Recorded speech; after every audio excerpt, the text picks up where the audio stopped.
Hi hello అందరికీ ఎలా ఉన్నారు అందరూ? నేనైతే సూపర్గా ఉన్నాను. ఈరోజు నేను మీకు 2 వెరైటీస్ ఆఫ్ కర్రీస్ చేసి చూపిస్తున్నానండి. చాలా టేస్టీగా ఉంటాయి. చాలా హెల్తీ, చాలా ఈజీగా చేసుకోవచ్చు. ఫస్ట్ టైం చేసేవాళ్ళు కూడా కుకింగ్ చాలా ఫాస్ట్‌గా, ఈజీగా చేసేసుకోగలుగుతారండి. మన వీడియోస్ అన్నీ కూడా అలాగే ఉంటాయి. మీరు కూడా తప్పకుండా ట్రై చేయండి. ఎలా వచ్చిందో నాకు కామెంట్ సెక్షన్‌లో కామెంట్ చేయండి. కొత్తగా చూస్తున్న వారైతే కనుక సబ్స్క్రైబ్ చేసుకోండి. నేను ముందుగా పాన్ పెట్టుకొని దానిలోకి ఆయిల్ వేసుకొని వేడెక్కినాక పచ్చెనగపప్పు, మినపప్పు, ఆవాలు, జీలకర్ర, ఎండుమిర్చి అన్నీ వేసుకొని కరివేపాకు కూడా వేసుకొని అన్నీ వేగిన తర్వాత దానిలోకి కట్ చేసుకున్న ఉల్లిపాయ ముక్కలు, పచ్చిమిర్చి ముక్కలు వేసుకొని దానిలోకి కొంచెం పసుపు, కొంచెం మెంతిపిండి వేశాను. ఇవన్నీ కూడా చక్కగా బాగా మగ్గే వరకు మగ్గించుకోవాలి. ఇంతకీ చేస్తున్న రెసిపీ ఏంటి అంటే గనక బచ్చల కూర అండి. బచ్చల కూర మనకు చాలామందికి కొంచెం ఆకు వాసన వస్తుందని చెప్పేసి చాలామంది ఇష్టపడరు. ఇలా గనక చేశారంటే తప్పకుండా తినని వాళ్ళు కూడా తినేస్తారు. పిల్లలు కూడా పేచి పెట్టుకొని తినేస్తారండి. మన ఆకుకూర తిన్న ఫీలింగే ఉండదు. చాలా టేస్టీగా ఉంటుంది. దీనిలోకి కట్ చేసుకున్న టమాటాలు వేసుకొని, కొంచెం ఉప్పు వేసేసుకొని, కొంచెం అల్లం వెల్లుల్లి పేస్ట్ కూడా వేసుకొని, పచ్చివాసన పోయే వరకు శుభ్రంగా మెత్తగా మగ్గే వరకు కూడా మగ్గించుకోవాలి. టమాటాలన్నీ కూడా చక్కగా మెత్తగా మగ్గిపోవాలి. మగ్గిపోయిన తర్వాత దానిలోకి ఇలా కట్ చేసుకున్న బచ్చల కూరని వేసుకోవాలండి. శుభ్రంగా మనం ఆకుకూరని ఏవైనా కానీ ఉప్పు నీళ్ళలో ఒక 5 నిమిషాలు నానబెట్టేసి కడిగేసుకుంటే మంచిదండి. ఎందుకంటే కొంచెం మట్టి అవి కొట్టుకుంటాయి కాబట్టి ఇలా ఆకుకూరలు ఎప్పుడైనా కూడా ఉప్పు నీళ్ళలో ఒక 5-10 మినిట్స్ వరకు నానబెట్టుకొని వాష్ చేసుకుంటే మంచిది. ఈ ఆకుకూర అంతా కూడా మగ్గిపోయే వరకు ఒక మూత పెట్టుకొని ఒక 10 నిమిషాల పాటు మీడియం ఫ్లేమ్లో కానీ సిమ్లో కానీ పెట్టుకొని మగ్గించుకుంటే మనకి మెత్తగా మగ్గుతుంది. కొత్తగా చూసిన వాళ్ళైతే కనుక తప్పకుండా సబ్స్క్రైబ్ చేసుకోండి. పక్కన బెల్ మీద ప్రెస్ చేయండి. అలా ప్రెస్ చేస్తే నేను కొత్త వీడియో పెట్టగానే వెంటనే నోటిఫికేషన్ వస్తుందండి. మన ఛానల్లో మంచి మంచి రెసిపీస్, మంచి మంచి వీడియోస్ వస్తూనే ఉంటాయి. తప్పకుండా సబ్స్క్రైబ్ చేసుకోండి. ఫ్రై ప్యాన్ పెట్టుకొని ఇంకా సెకండ్ రెసిపీ స్టార్ట్ చేసేద్దాము.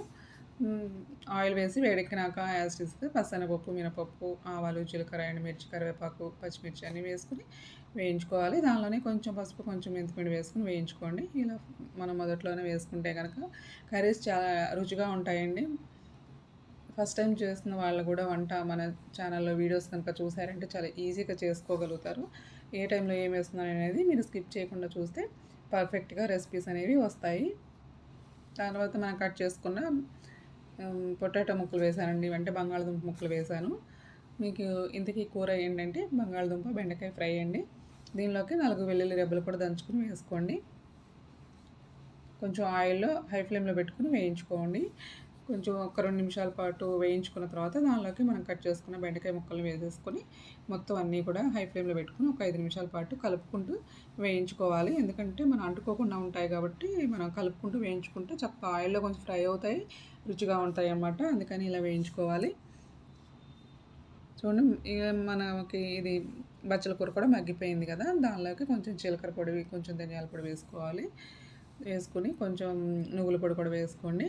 వేసుకుని మొత్తం బాగా కలుపుకొని నీరంతా ఎగిరిపోయిన తర్వాత మనం స్టవ్ ఆఫ్ చేసేసుకోవటమేనండి.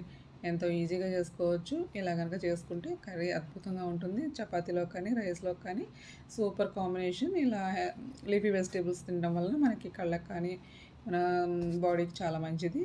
తప్పకుండా ఇలా రోజు ఒక లీఫీ వెజిటేబుల్ చేసుకుని తినండి. చూడండి ఇవి చాలా వరకు మగ్గిపోయినాయి కదా, పొటాటోస్ అండ్ బెండకాయ ముక్కలు కూడా మగ్గినాయి. ఇంకా కొంచెం మగ్గితే సరిపోతుంది. ఇలా అన్నీ కలుపుకుంటూ చక్కగా వేయించుకోవాలండి. దానిలోకి టేస్ట్కి సరిపడా సాల్ట్ని వేసుకోవాలి. వేసుకుని అన్నీ బాగా కలుపుకోవాలి. ముందుగానే సాల్ట్ వేస్తే పొటాటో ముక్కలు అంటుకుపోతాయండి. అందుకని మనం కొంచెం 3/4 వరకు వేగిన తర్వాత మాత్రమే సాల్ట్ వేసుకోవాలి. చూడండి ఎమ్మీగా ఎంతో టేస్టీగా ఒక ఫ్రై చేసుకున్నాము, అలాగే ఒక ఆకుకూర చేసుకున్నాము. ఎంతో ఎమ్మీగా టేస్టీగా ఉంటాయి, అలాగే చాలా హెల్తీ కూడా. మీరు కూడా తప్పకుండా ట్రై చేయండి. ఎలా వచ్చిందో నాకు కామెంట్ సెక్షన్లో కామెంట్ చేయండి. ఏంటి ఫ్రెండ్స్ ఒక్కళ్ళు కూడా కామెంట్ చేయట్లేదు ఎలా ఉన్నాయి మన వీడియోస్ ఏంటి అనేది నాకు తెలియాలంటే కనుక మీరు తప్పకుండా కామెంట్ చేయండి. బాగున్నా బాగోపోయినా సరే మీకు ఎలా అనిపించిందో మీకు ఒకసారి నాకు కామెంట్ చేయండి. దీనిలోకి కొంచెం నువ్వుల పొడి, అలాగే టేస్ట్‌కి సరిపడా ఉప్పు, కారం అన్నీ వేసేసుకొని కొంచెం జీలకర్ర పొడి అన్నీ వేసుకొని బాగా అన్నీ కలుపుకొని స్టవ్ ఆఫ్ చేసేసుకోవటమేనండి. ఎంతో టేస్టీగా, యమ్మీగా ఉండే బంగాళదుంప బెండకాయ ఫ్రై రెడీ అయింది. అలాగే మనం బచ్చల కూర టొమాటో వేసి చేసాం కదా కర్రీ, అది కూడా రెడీ అయిపోయిందండి. ఎంతో ఈజీగా టేస్టీగా చేసుకుని ఇలాంటి కర్రీస్ మన ఛానల్లో ఇంకా వస్తూనే ఉంటాయండి. తప్పకుండా చూడండి. ఫస్ట్ టైం చేసే వాళ్ళకి చాలా ఈజీగా చేసుకోగలుగుతారు. తప్పకుండా ఫాలో అవ్వండి. చెప్పారు ఛానల్ని సబ్స్క్రైబ్ చేసుకోండి. ఎంతో ఎమ్మీగా టేస్టీగా మీరు కూడా ట్రై చేయండి. Thanks for watching.